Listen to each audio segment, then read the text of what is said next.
So today we'll start from the very part where we concluded last day. And what is written there? Match these concrete nouns with suitable abstract noun. Before going further, let me tell you what is concrete noun. Concrete noun we can feel using touch senses. We can see those things. Even we can touch, we can see, and in this way these are very much visible to our senses, attached to our senses. While abstract noun we can only feel, we cannot see those things.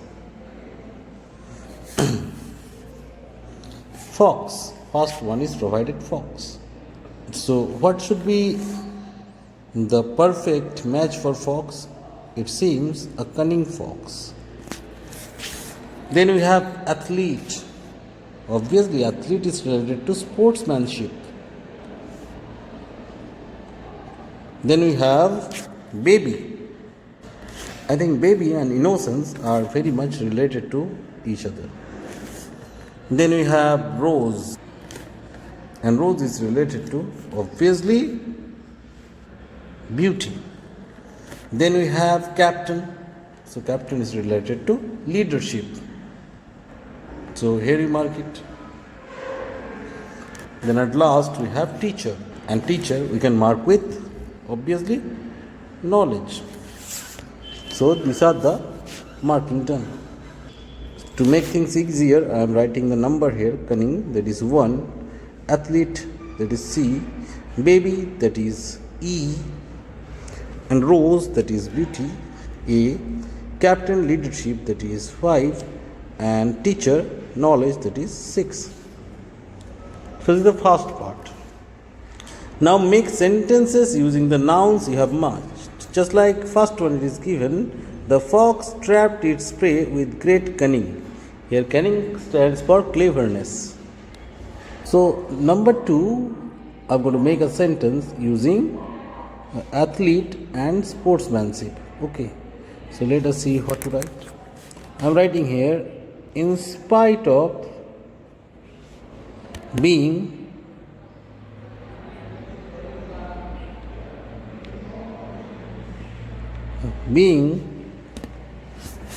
an athlete, he did not show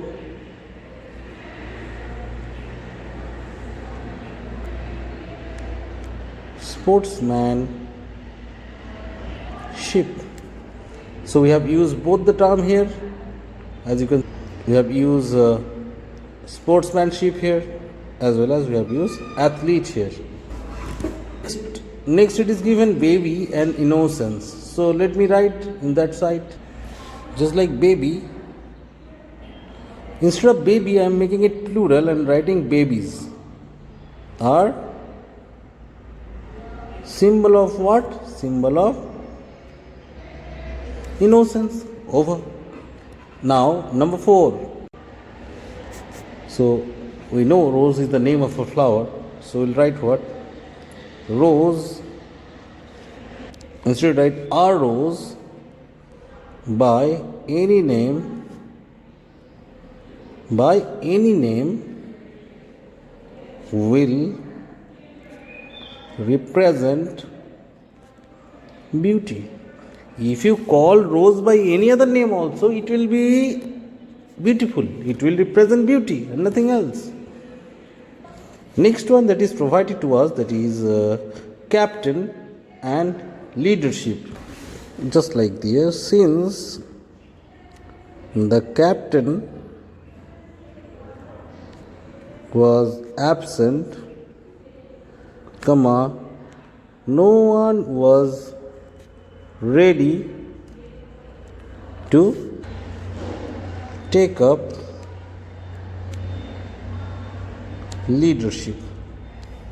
The last one after this, and it is teacher and knowledge, and this one I am leaving in your hand. You can write a teacher is full of knowledge. Okay, whatever you like, that is in your hand. Let us move further to the next part.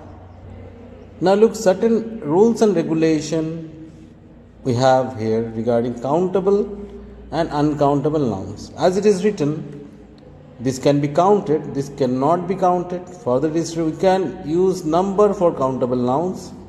We use quantity for uncountable noun. Here you can write 5, 14, you can write few, but here you can write a little, a very less, or much. This type of thing we use here. So there is difference between countable and uncountable noun.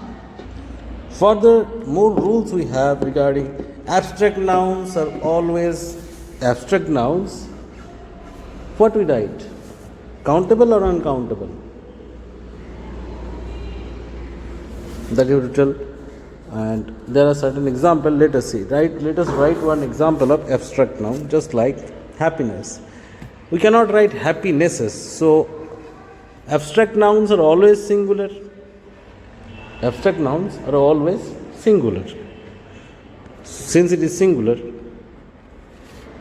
while other nouns, just like proper noun, common noun, this can be used in different way.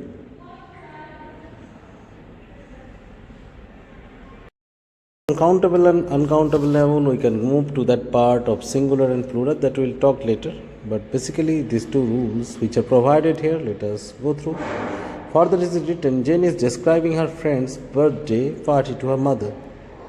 And what is written? Some words are missing in her description. Fill the blanks with the appropriate countable and uncountable noun.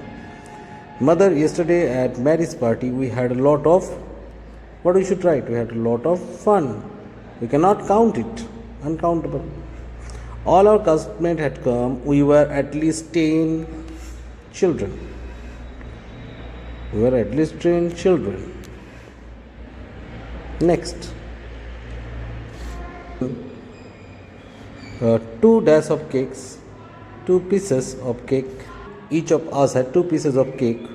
1 slice of pizza. And few dash of juice. Glasses of juice.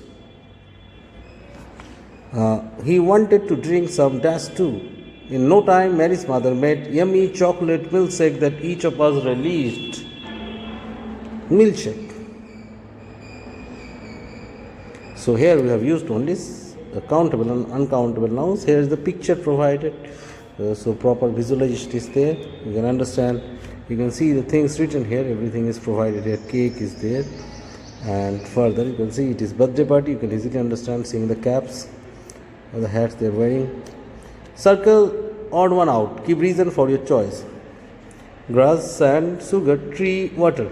Now look, tree is encircled because why?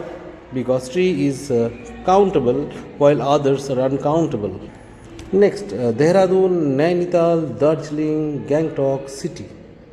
Now I am marking the last one. Tell me why? This was because this one is common noun while remaining things are all proper noun. Length, weight, pull. Here I am marking this one too because these are all proper noun as you can understand. Next, length, weight, pull, breadth, height. Length and weight, pull and breadth and height. So you can see that pool is totally different than all these things. When others are all abstract noun, pool is common noun. Herd, fish, bunch, clump, pile. So fish, that is common noun, while remaining things are all collective nouns. So I am providing this explanation verbally. I want you to write these things down.